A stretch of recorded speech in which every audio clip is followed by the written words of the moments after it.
Some are ceremonial. But this one arrives at a moment when the global order is trembling and reshaping itself in real time. Putin's trip to India is not just another bilateral engagement. It is one of the few high-profile journeys he has made outside Russia since the war in Ukraine began. It is happening while sanctions tighten, geopolitical camps harden, and countries across the world prepare for a long age of multipolar competition.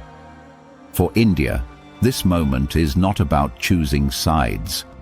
For Russia, it is not just about optics.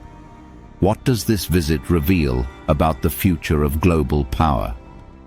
Putin landed in New Delhi at night. Waiting for him on the tarmac was not a junior minister, not a protocol officer, but Prime Minister Narendra Modi himself. It was a signal.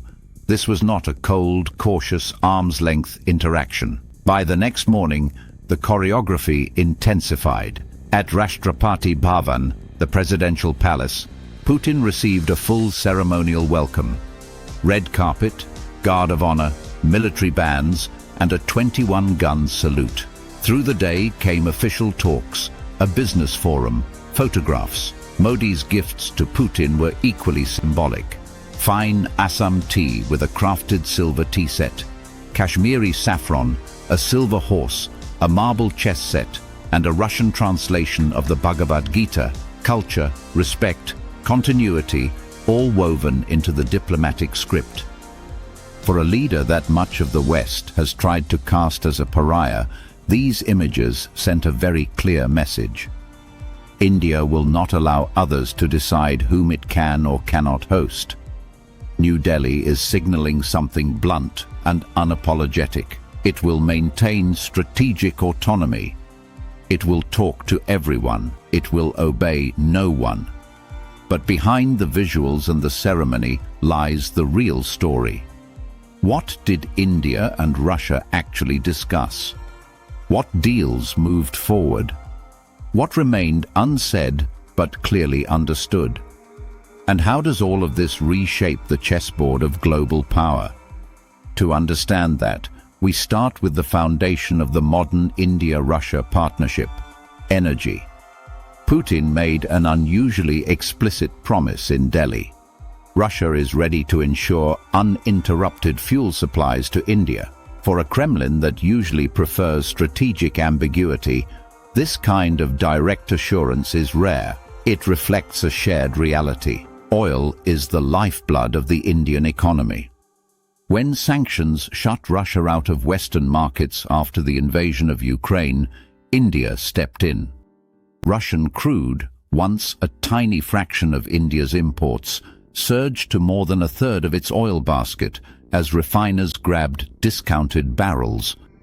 Those discounts helped India contain inflation, protect fuel prices, and cushion a population of 1.4 billion from the worst of global shocks. For India, energy at scale is not a luxury, it is survival. For Russia, locked out of Europe, a long-term buyer like India is not a bonus, it is a lifeline. But this energy relationship is under serious pressure. The current US administration has linked India's Russian oil purchases to trade penalties, slapping extra tariffs on Indian exports and pushing some duties effectively toward the 50% mark. Sanctions on major Russian energy firms have made payment, insurance, and shipping more complicated. Several Indian state refiners have already cut back or temporarily halted some purchases to avoid becoming collateral damage in the sanctions war. That is why Putin came to Delhi with reassurance. Russia will keep the tap open. The harder question now sits in New Delhi.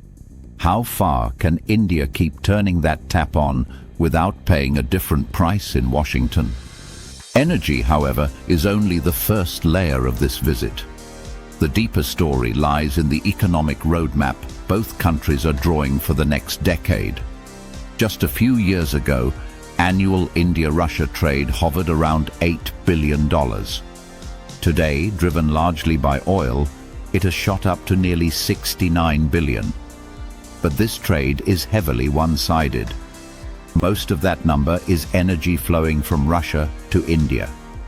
Indian exports into the Russian market are still relatively small. During this visit, the two governments backed an economic cooperation program that runs to 2030 with a bold marker: push annual trade to $100 billion and ideally reach that goal even before 2030. On paper, that sounds like another round number. In reality, it is a roadmap for transforming a wartime oil spike into a broader, more balanced economic partnership. The sectors being prioritized tell their own story: agriculture and food processing, petrochemicals and fertilizers, pharmaceuticals and healthcare, critical minerals and mining, shipbuilding and port infrastructure, civil nuclear collaboration, industrial machinery, aviation maintenance, clean energy, and high-tech manufacturing. India wants to move away from being just a buyer of Russian crude and hardware and become a significant supplier of engineering goods, medicines, consumer products, and services into the Russian market. Russia, for its part, wants to replace lost European demand with long-term anchor markets in Asia, and India's scale is impossible to ignore. Both countries are trying to spread risk, widen their options, and reduce dependency on any single geopolitical camp. But behind all this trade talk sits a quieter, more technical question: how will they pay for it? Here, a slow financial shift is already underway. A large and growing share of India-Russia trade is being settled in national currencies, rupees and rubles, instead of moving entirely through dollar-denominated channels. Both governments are working on additional mechanisms to expand these local currency settlements and make them smoother. This is not a dramatic currency revolution. There is no BRICS supercurrency waiting to topple the dollar tomorrow morning. But it is a test case. The logic is simple. If payment systems and reserve currencies can be weaponized through sanctions, then countries will start building their own pipelines. Parallel financial lanes that keep trade flowing even when the main highways are blocked. On paper, it looks like technical accounting. In practice, it is a subtle, long-term challenge to the architecture of global finance. While economists run models and track flows, another pillar of the relationship quietly dominates the security conversation: defense. This visit did not produce a single flashy arms announcement. There was no public declaration of a Su-57 fighter purchase, no dramatic unveiling of new air defense systems. That silence was not accidental. India cannot afford to waive a brand new Russian weapons deal in front of Washington and European capitals at the very moment it is trying to negotiate trade relief and deeper technology partnerships with the West. But a lack of headlines does not mean a lack of action. India's armed forces remain deeply wired into Russian hardware. Sukhoi 30 MKI fighters, legacy MiG aircraft, K-series helicopters, T-90 tanks, a broad inventory of missiles, nuclear submarines leased from Russia, and crucially, the S-400 air defense system that many in Delhi view as the backbone of India's air protection grid. Sanctions and the war in Ukraine have already begun to strain this ecosystem. Some S-400 deliveries have been delayed. Spare part pipelines for aircraft and other systems have become more fragile. India cannot afford uncertainty in its core deterrent at a time when relations with both Pakistan and China remain tense, and when the skies over Asia are filling with more advanced platforms every year. Behind closed doors, this summit was used to talk about the unglamorous but vital details: maintenance backlogs, upgrade cycles, spare parts supplies, and long-term service commitments. India is pushing hard for more joint production on its own soil, manufacturing spare parts, assemblies, and even entire advanced platforms in India using Russian designs and know-how. This fits neatly into its push for defense self-reliance and also reduces the risk of supply chains being cut off by geopolitical shocks. Beyond existing systems, cooperation continues on projects like the BrahMos missile family and potential future upgrades to the Sukhoi fleet. There is also ongoing discussion about undersea platforms and other advanced systems, but in an atmosphere where discretion is more valuable than spectacle. India is not trying to replace Russia with the West, and it is not trying to replace the West with Russia. It is trying to build a defense ecosystem in which no single country holds a monopoly on its security. Alongside conventional defense, another piece of the long game is nuclear energy. India and Russia used this visit to review progress at existing nuclear plants and to explore options for additional reactor projects, including new technologies like smaller modular units and expanded fuel supply arrangements. For India, nuclear energy is a way to meet rising demand while containing carbon emissions and avoiding overexposure to volatile fossil fuel markets.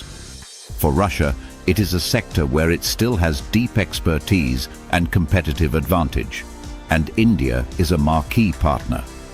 Perhaps the most unexpected breakthrough of the visit, though, was not about machines, fuel, or systems. It was about people. Russia is heading into a serious labor crunch. War mobilization, long-term demographic decline, and a reduction in migrant workers from Central Asia are leaving gaps in sectors from construction and shipbuilding to services and healthcare. India, with a young and increasingly skilled workforce, is the mirror image. For the first time at this scale, the two sides signed a labor mobility agreement designed to make it easier for Indian professionals and workers to take up jobs in Russian industries. On the surface, this is an administrative detail. At a deeper level, it begins to bind the two economies together in human terms, not just in terms of oil flows and weapons systems. Connectivity was another thread running through the summit.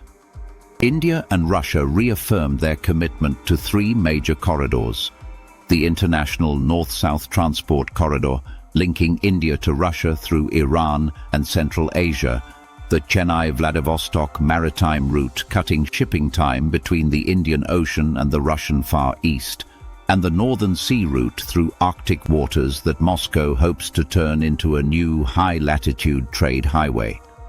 Together, these routes can shave thousands of kilometers and weeks off existing journeys for goods, while reducing exposure to Middle Eastern conflicts or European choke points.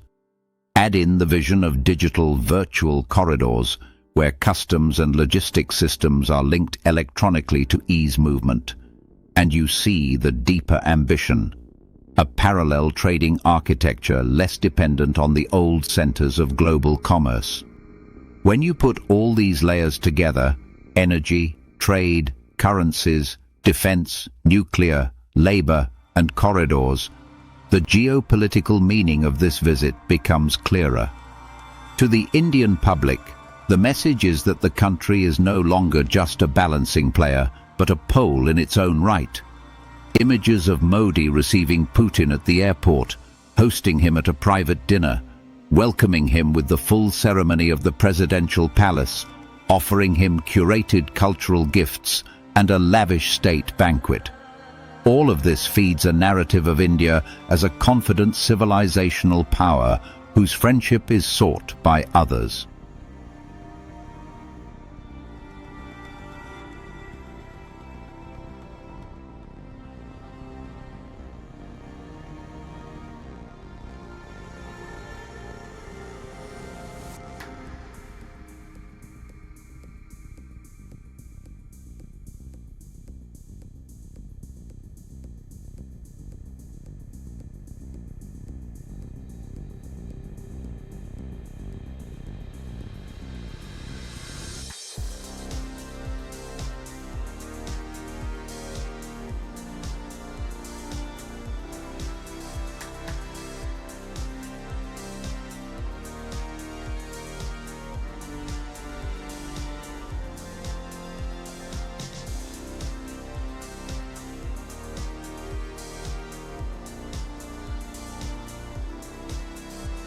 To the United States and Europe, the message is subtle but sharp.